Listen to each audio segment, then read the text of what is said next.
Decision based problem को solve करने के लिए हम लोग स्टडी करेंगे conditional statement in C programming language. Different types के कंडीशनल स्टेटमेंट्स को हम लोग स्टडी करेंगे यूजिंग सी प्रोग्रामिंग लैंग्वेज। जैसा कि इन पेज में आप देख रहे हैं, ये 4 डिफरेंट टाइप्स के कंडीशनल स्टेटमेंट्स दिए गए हैं। पॉइंट नंबर 1 पे ओनली इफ, पॉइंट नंबर 2 पे if else, point number 3 that is nested if else, and point number 4 if else if else if else if, and last one is else. Point number 4 को हम लोग multi वे conditional statement के नाम से भी जानते हैं। तो चलिए वन बाय वन समझते हैं और इन्हें एग्जाम्पल के थ्रू एक्सप्लेन करते हैं। तो सबसे पहले चलते हैं कि what are the meaning of only if. कि सिर्फ सिंगल इफ होगा तो डिसीजन मेकिंग में उनका क्या कंट्रीब्यूशन होगा। तो ये देखें, सबसे पहले नजर डालें इफ कंडीशन के सिंटैक्स पे। सिंटैक्स ये कहता है इफ और इसके पैरामीटर में होगा डिसीजन लेने का कंडीशन, और उसके बाद करली ब्रैकेट ओपन एंड करली ब्रैकेट क्लोज के बीच में सी प्रोग्राम में हम लोग उन स्टेटमेंट्स या उन लॉजिक्स को लिखेंगे। अब ये कॉन्सेप्ट कहता है कि जब टास्क इफ के पास पहुंचेगा तो सबसे पहले वो कंडीशन को चेक करेगा। जैसा आप यहाँ पे देख रहे हैं, रेड कलर से मैंने कंडीशन को हाईलाइट किया है और वो एरो इंडिकेशन उसी बात का इंडिकेशन है कि वो टास्क कंडीशन के पास पहुंचेगा। अब कंडीशन सेटिस्फाई होगा, इट मीन्स अगर कंडीशन ट्रू होगा तब वो इफ ब्लॉक के अंदर आएगा और उन सारे स्टेटमेंट्स को एग्जीक्यूट करेगा। और साथ में ही आप देखें, फ्लो चार्ट से भी एक्सप्लेनेशन है कि कोई इनपुट, कोई टास्क डिसीजन बॉक्स में आ रहा है। अब यहाँ पे कंडीशन अगर ट्रू होगा तो स्टेटमेंट एग्जीक्यूट करेगा, और अगर ट्रू नहीं होगा तो यहाँ पे कोई भी स्टेटमेंट एग्जीक्यूट नहीं करेगा।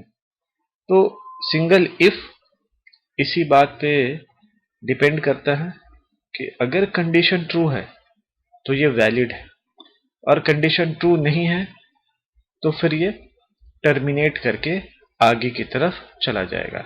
इट मीन्स कोई कंडीशन सेटिस्फाई नहीं होगा।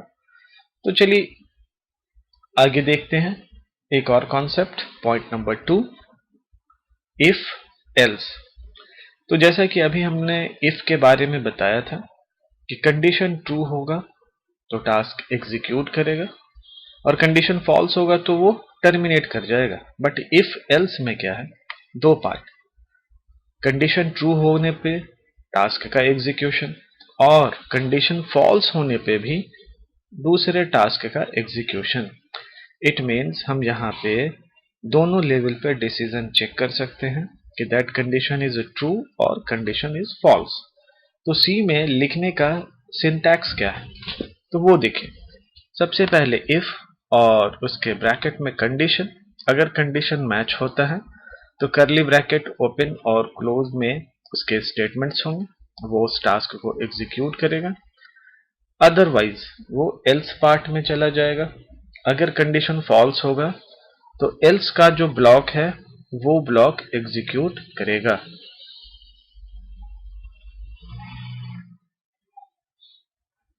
अब साथ में देखें, ये फ्लो चार्ट डायग्राम भी बना है। अब यहाँ पे देखें, इनपुट आ तो रहा है डिसीजन बॉक्स के पास कंडीशन को टेस्ट करने के लिए। अब यहां से दो कॉन्सेप्ट निकलेगा, या तो वो कंडीशन ट्रू होगा या वो कंडीशन फॉल्स होगा। कंडीशन ट्रू होगा तो ट्रू वाले डायरेक्शन में जाएगा और वहां पे जो भी स्टेटमेंट होगा उसे एग्जीक्यूट करेगा। कंडीशन फॉल्स होगा तो फॉल्स वाले डायरेक्शन में जाएगा और वहां पे जो स्टेटमेंट होगा उसे एग्जीक्यूट करेगा। तो चलिए इन्हीं सारे कॉन्सेप्ट को हम लोग सी प्रोग्रामिंग लैंग्वेज में इम्प्लीमेंट करके देखते हैं। चलिए स्टार्ट करते हैं सी प्रोग्रामिंग लैंग्वेज में इनकी टेस्टिंग। तो सी प्रोग्रामिंग लैंग्वेज में सबसे पहले हम लोग प्रोग्राम के डॉक्यूमेंटेशन को लिखेंगे। तो कंडीशनल प्रोग्राम का सबसे पहला एग्जाम्पल हम लोग इस तरह से यूज करेंगे जिसमें ओनली इफ का यूज किया जाएगा।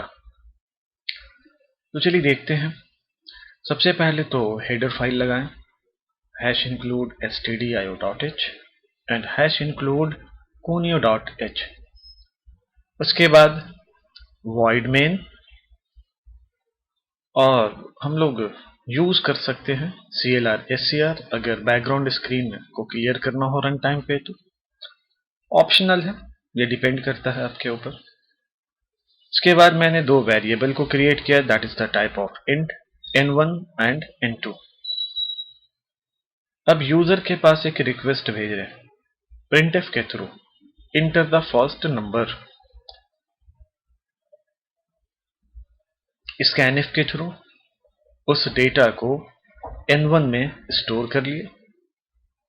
उसके बाद फिर यूजर के पास एक request, inter the second number. और अगेन जब यूजर टाइप करेगा कीबोर्ड से रन टाइम पे, तो with the help of scanf उस डेटा को n2 नाम के वेरिएबल में स्टोर कर ले, that is type of integer. इसीलिए यहाँ पे कन्वर्जन स्ट्रिंग जो है वो है %d। अब देखिए यहाँ पे मैंने इफ का यूज किया और कंडीशन क्या सेट किया, n1 ग्रेटर देन n2। यहाँ पे रिलेशनल ऑपरेटर ग्रेटर देन का यूज मैंने किया।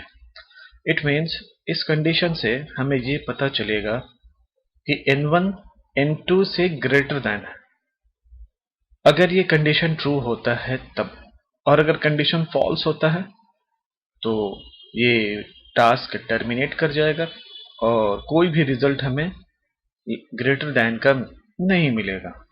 तो देखिए यहाँ पे मैंने एक मैसेज भी लिखा, %d is greater then %d, और पहला %d n1 को रिप्रेजेंट कर रहा और लास्ट वाला %d n2 को रिप्रेजेंट कर रहा। और एट द एंड हमने एक लाइन लिखा है, end of the program. It means अगर कंडीशन ट्रू होता है तो हमें दो मैसेज मिलेगा और कंडीशन फॉल्स होता है तो हमें सिर्फ एक ही मैसेज मिलेगा, that is end of the program. तो चलिए पहले इस प्रोग्राम को सेव करते हैं। सेव करने के बाद अब इस प्रोग्राम को पहले कंपाइल करेंगे। Yes, compilation is success. अब इस प्रोग्राम को एग्जीक्यूट करेंगे और उसके बाद यहाँ पे देखिए इंटर फर्स्ट नंबर, मैंने इंटर किया 1 2 3। Enter the second number 1 1 1। तो क्लियर है, 1 2 3 is greater than 1 1 1 and end of the program. तो ये कंक्लूजन मिल गया कि इफ से हम इस तरह से टास्क को एग्जीक्यूट कर सकते हैं। चलिए एक और एग्जांपल, 1 2 3 4 2 3 4 एंड 3 4 5। ये दो वैल्यू हमने इनपुट किया। अब यहाँ पे देखिए क्योंकि कंडीशन फॉल्स हो गया, पहला नंबर n1 का वैल्यू लेस देन हो गया, बट हमें कंडीशन क्या लगाया था, ग्रेटर देन का। तो कंडीशन फॉल्स हो गया, इसलिए इफ कंडीशन एग्जीक्यूट नहीं किया और finally end of the program display हो गया। तो आई थिंक ये बात आप समझ पा रहे होंगे कि कंडीशन को कैसे एग्जीक्यूट करते हैं। चलिए एक और एग्जांपल लेते हैं और इस बार एग्जांपल में हम लोग स्टडी करेंगे if else based. It means अगर कंडीशन ट्रू है तो true based statement, condition false है तो फॉल्स के अकॉर्डिंग भी स्टेटमेंट। जैसे कि अभी आपने एग्जांपल में देखा, कंडीशन फॉल्स होने पे हमें कोई मैसेज नहीं मिला, बट एट द लास्ट जो हमने मैसेज लिखा था एंड ऑफ द प्रोग्राम, सिर्फ वो डिस्प्ले किया। तो इफ एल्स के कॉम्बिनेशन से ये प्रॉब्लम का सॉल्यूशन हम निकाल सकते हैं। कंडीशन ट्रू तो ट्रू वाला रिजल्ट एंड कंडीशन फॉल्स तो फॉल्स बेस्ड रिजल्ट। तो चलिए यहाँ पे देखें, तो हेडर फाइल हमने मेंशन कर दिया है stdio.h एंड conio.h, और उसके बाद void main। अब void main के बाद यहाँ पे इंटीजर टाइप के वेरिएबल को डिक्लेयर करेंगे, जैसे n1। अब आगे चले, CLR SCR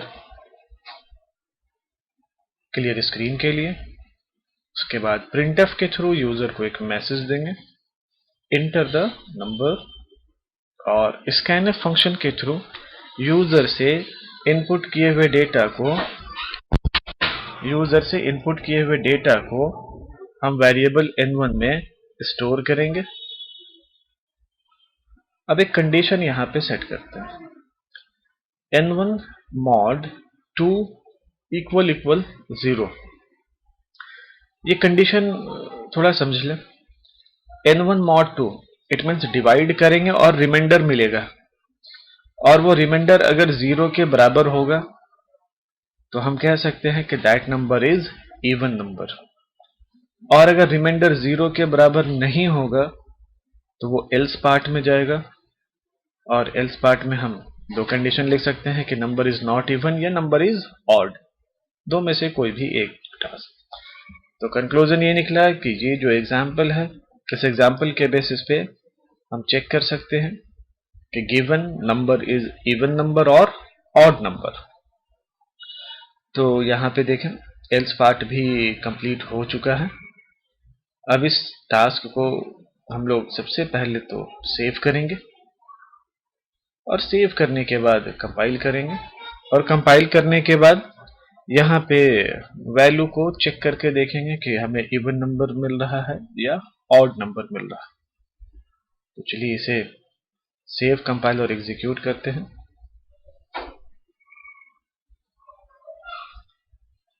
ये देखिए हमारा फाइल सेव हो गया। इसी तरीके से आप भी फाइल को सेव कर सकते हैं, और बेस्ट स्ट्रैटेजी ये होती है बिफोर एग्जीक्यूशन प्रोग्राम को हम सेव कर लें। तो चलिए प्रोग्राम को रन कराते हैं और सबसे पहला वैल्यू इनपुट करते हैं।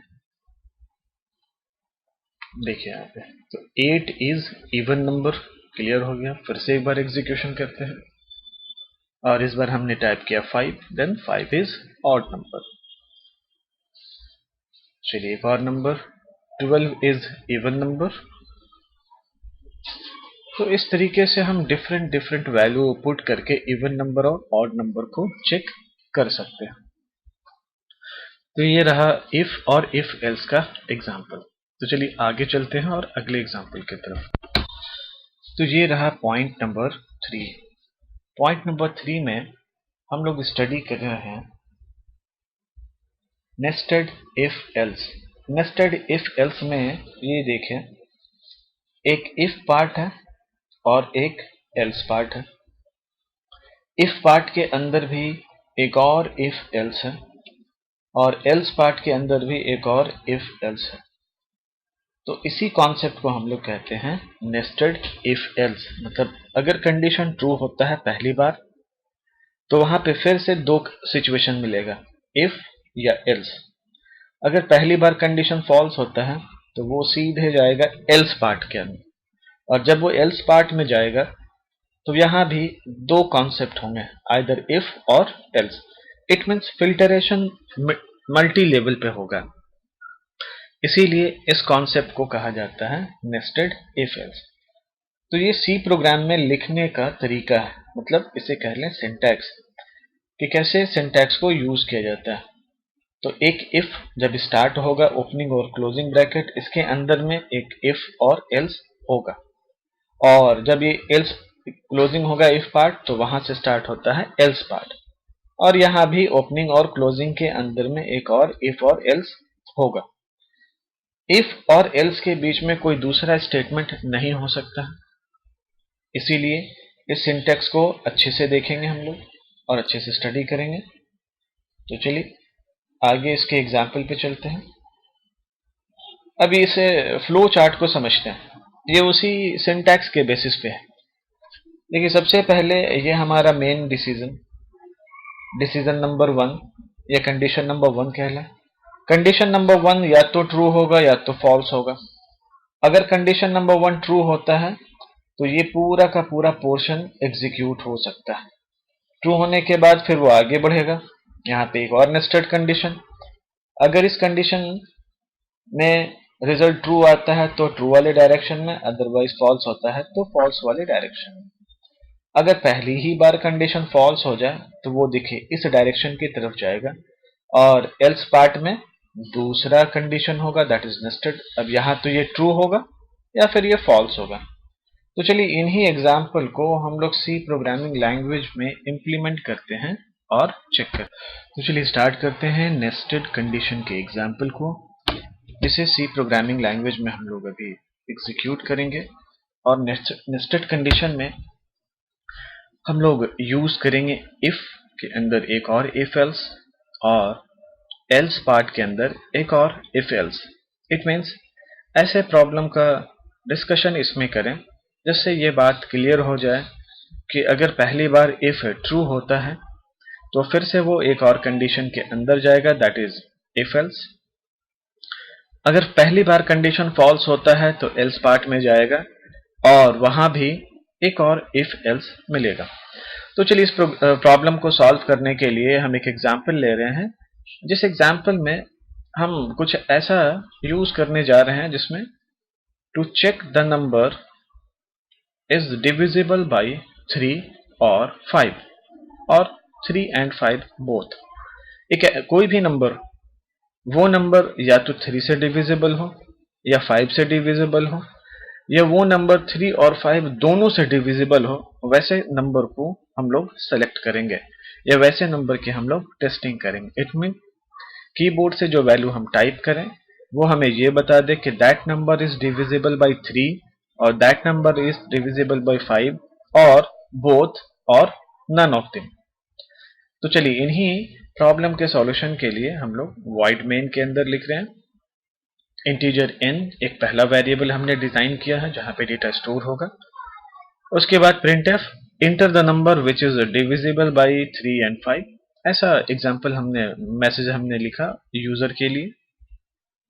अब ये यूजर उस नंबर से डिवाइड होने वाले नंबर को टेस्ट करना चाहे तो जो भी नंबर आप टाइप करेंगे उस नंबर को वो डिटेक्ट करके बताएगा। अब उसके बाद नेक्स्ट पारी आती है स्कैनफ की। स्कैनफ %d एंड एम्परसेंड और एड्रेस ऑफ एंड। यहां तक तो हो गया, नंबर हमने स्टोर कर लिया। अब कंडीशन देखिए स्टार्ट कर रहे हैं, इसी को अच्छे से समझना है, नेस्टेड कॉन्सेप्ट है। तो सबसे पहले इफ में होगा कंडीशन नंबर 1, और इफ के कंडीशन नंबर 1 के अंदर ब्लॉक तैयार होगा इफ और एल्स का। तो यहाँ पे कंडीशन हमने रखा है n mod 3 equal 0। It means जो भी नंबर होगा वो अगर पूरी तरह से डिविजिबल 3 से हो जाता है तो हमें रिटर्न में 0 मिलेगा, तो ये कंडीशन ट्रू होगा। उसके बाद अब अगर कंडीशन ट्रू होता है तो हमें चेक करना है कि नंबर 5 से डिविजिबल भी होना चाहिए।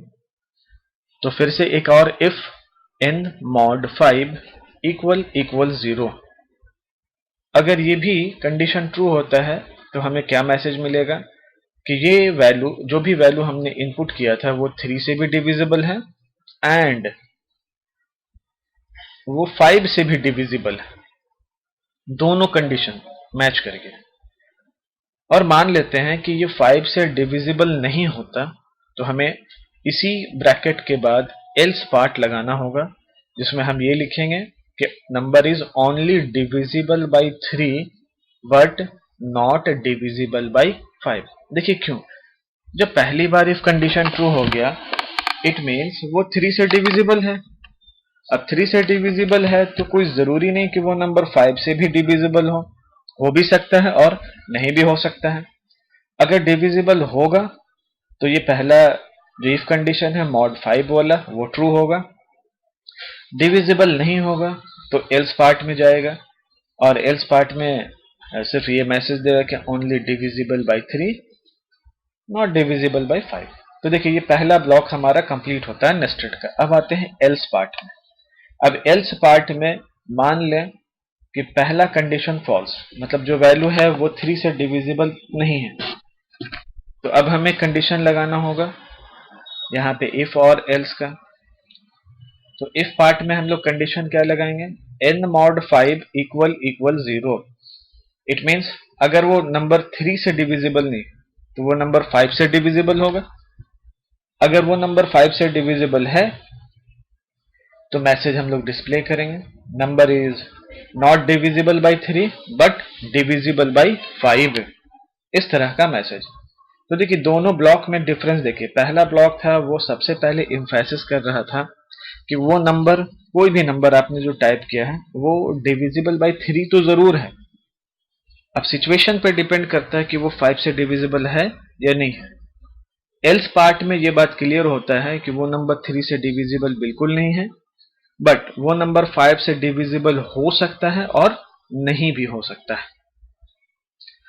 तो अगर वो 5 से डिविजिबल होगा तो ये इफ पार्ट एग्जीक्यूट करेगा, और वो 5 से डिविजिबल नहीं होगा तो फिर एल्स पार्ट एग्जीक्यूट करेगा। और एल्स पार्ट में क्या होगा कि वो नंबर 3 से भी डिविजिबल नहीं है और 5 से भी डिविजिबल नहीं है।